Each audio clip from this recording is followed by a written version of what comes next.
ponente, lo tenemos aquí, es el doctor Manuel Joaquín Salamanca López, de la Universidad Complutense de Madrid, y su tema es enseñanza virtual, recursos y diseño de contenidos. Cuando quieras, lo hacen desde, creo, ¿no? Guiomar, desde Plato. Buenos días. Antes de nada, enhorabuena por la iniciativa y por permitirme participar aquí y estar con todos.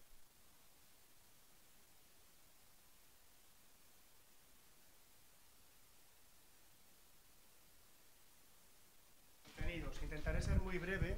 Gracias. Intentaré ser muy breve porque básicamente la ponencia la podrán consultar ya publicada, ¿no? El texto completo. Me interesa bastante la conferencia anterior de Nacho porque me permite enlazar con él, ¿no? Básicamente.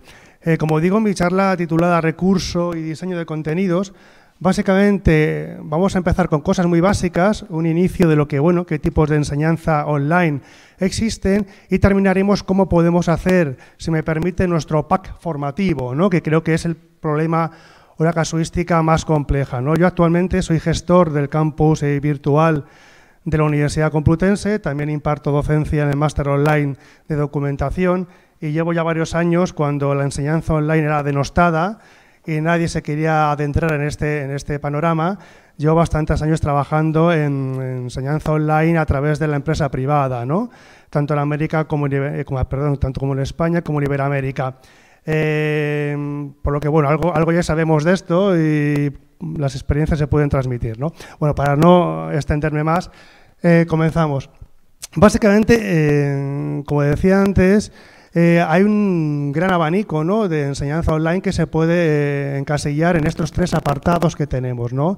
La semipresencial, blended learning, el e-learning, el mobile learning. Básicamente, ya conocen ustedes que el semipresencial es una mezcla entre presencial también con contenidos online.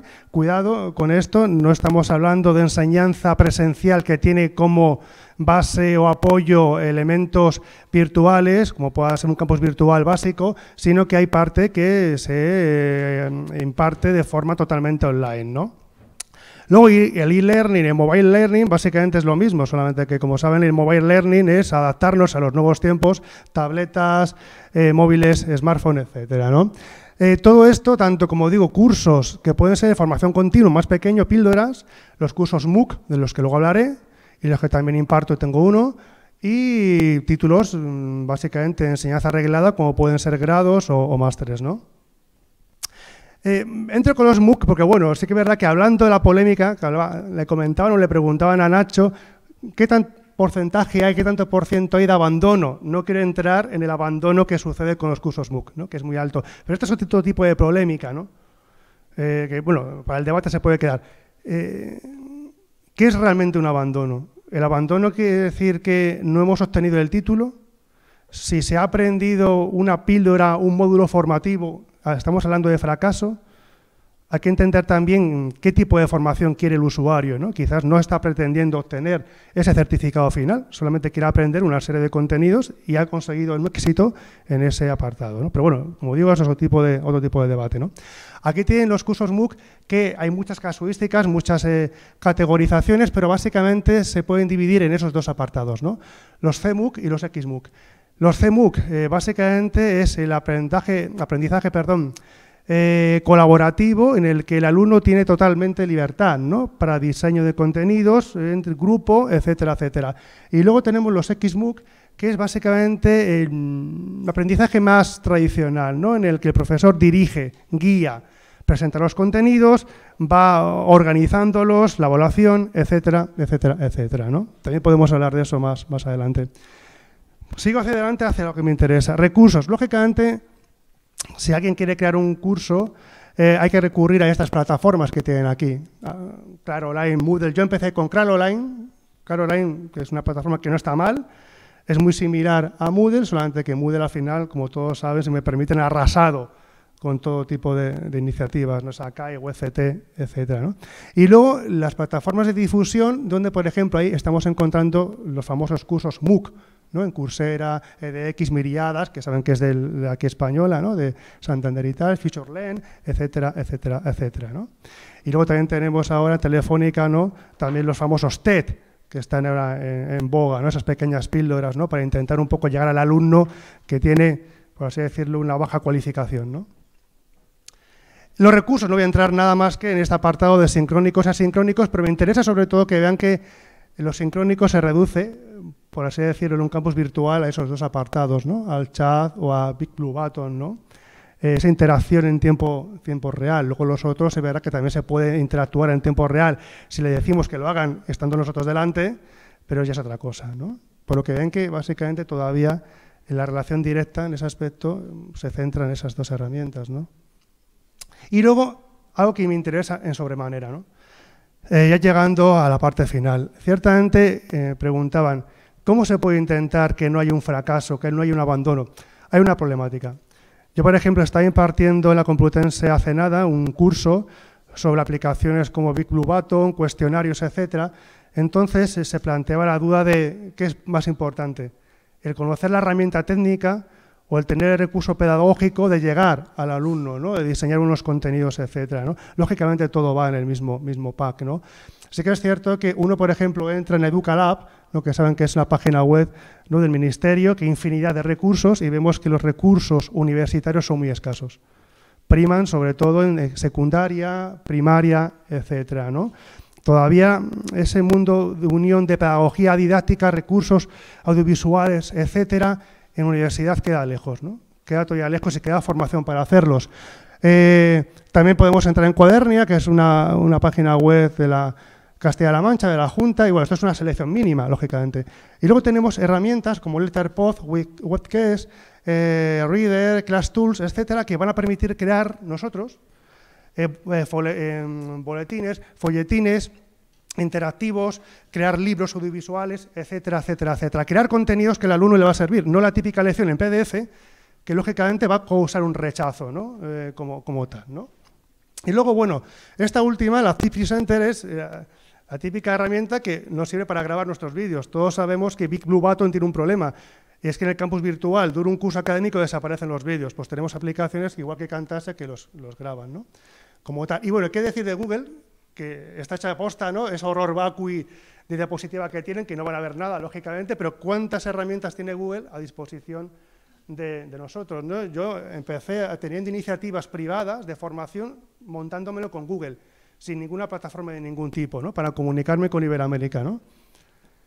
Y por último llegamos, para ir cerrando, al diseño y gestión de contenidos. También quería crear un horror vacui aquí, porque básicamente, volviendo al tema de los cursos MOOC, o, por ejemplo, la enseñanza online que imparto en el máster, siempre saben ustedes que existe el módulo 0, ¿no? Ese módulo que va a guiarnos a través de nuestra experiencia de enseñanza y en el que todo tiene que estar muy bien regulado y muy bien establecido, ¿no? Aquí, por ejemplo, yo planteo un tipo de modelo en el que no haya ninguna parte en la que quede un hueco o un vacío, ¿no? Pero, lógicamente, esos módulos o packs se pueden ir quitando dependiendo que estemos ante enseñanza reglada o estemos ante una enseñanza de formación continua como tal, ¿no? Como digo, sobre todo para que el alumno sepa siempre dónde va a encontrarse, ¿no? Sé que es verdad que, lógicamente, yo, por ejemplo, en la enseñanza que yo imparto online, yo no tengo un tutor. Yo lo hago todo. Yo me convierto en profesor y me convierto en tutor, ¿no? Sí que es verdad que saben ustedes que hay normas para todo esto. Si alguien expone un tema en un foro, hay que responder en 24 horas, si no el contenido ha caducado, por ejemplo, ¿no? Siempre hay que estar muy detrás de ahí. Pero planteo otra cuestión. Claro, estamos hablando, en el anterior caso de Nacho, ¿no? Que decía, hay un tutor que está detrás de él, bien. ¿Y qué sucede en un curso MOOC? En el que puede haber más de 1000 personas matriculadas. Ahí no existe ningún tutor. Ahí no existe tampoco el profesor. Y dirán, ¿cómo que no existe el profesor? Tampoco. El profesor diseña los contenidos de tal manera que el alumno es autónomo, porque, lógicamente, si hay 1000 alumnos, no se puede estar tutorizando de forma continuada a cada uno de ellos, ¿no? Entonces, ahí sí que el alumno cobra totalmente el protagonismo. Hay que educarle, y por eso hay una tasa bastante alta de abandono en los cursos MOOC, que cada vez están más denigrados, ¿no? En ese aspecto. Pero sí que es verdad que yo aprendí cuando empecé a rediseñar el curso MOOC, que tengo con Universidad Complutense, empecé a darme cuenta de cosas, ¿no? De cómo había que diseñar los contenidos para hacerlos atractivos. Cuando empezamos a grabar vídeos, ¿no? Pildoritas de 5 minutos, y tenemos un equipo de la Unión de Producción de Contenidos Digitales que edita esos vídeos, como yo decía, cuando terminamos de todo ese trabajo, yo decía, es que me gusta la asignatura hasta a mí. Hasta los contenidos me gustan a mí y lo que estoy impartiendo, ¿no?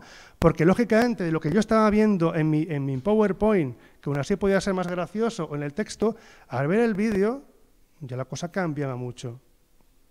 Era tan dinámico que es que atraía, conectaba, ¿no? Y 5 minutos que te quedabas con las ganas de ver el siguiente, y no porque lo haya hecho yo, lo han hecho ellos, ¿no? La gente de edición de contenidos digitales, ¿no? Básicamente, volviendo a estos cursos MOOC, ya finalizo. Yo recuerdo, bueno, esto no es nada mío, esto como digo, lo ha hecho la gente de la unidad de producción de contenidos digitales. Ellos nos dan unos parámetros, ¿no? De cómo había que diseñar el PowerPoint, etcétera, etcétera, etcétera. Y, por ejemplo, el PowerPoint nos dicen evitar el uso de fotos como fondo, que van a desvirtuar el mensaje, buscar buen contraste entre fondo y grafías, frases cortas, telegramáticas, pues si se quiere decir, que no haya información debajo de la pantalla, que no haya animaciones, ya se encargan de animarlos ellos, ¿no? Una misma identidad, unas dimensiones. Esto para un PowerPoint, todo estaba controlado. Y luego, lógicamente, una unidad, ¿no? Para que el alumno no haya una ruptura, ¿no? De hecho, este MOOC que yo coordino son 4 universidades, ¿no? La Universidad de Coimbra, la Pontificia Universidad Católica de Lima y la Universidad de Sao Paulo y la Complutense. Había que buscar una unidad, ¿no? Un poco de contenidos, de diseño, etcétera, para que el alumno no se sintiese como que estaba dando saltos, ¿no? De un lado a otro, ¿no? Y luego, por ejemplo, para ya finalizar, no quiero agotar mi tiempo todo, la grabación de los vídeos, lo que les decía, duración de 4 a 8 minutos, preferiblemente 5, y algo interesante es que, y a mí me han sobrado demasiados minutos, es que dijeron, ningún curso debe tener más de 100 minutos grabados. 20 vídeos, como máximo, por 5 minutos. Ninguno. Nosotros hemos excedido el número de vídeos, ya nos han dicho 2 cursos. Entonces, no se puede agobiar al alumno con vídeos sucesivamente, aunque sean pequeños. Y bueno, temas de formatos de vídeo que verán técnicos y demás, cómo realizarlos, características de audio, etcétera, etcétera, etcétera. Como digo, un esbozo muy genérico de todo, porque bueno, queda a su disposición para el debate que puede ser más fructífero. Gracias. Muchas gracias, Manuel.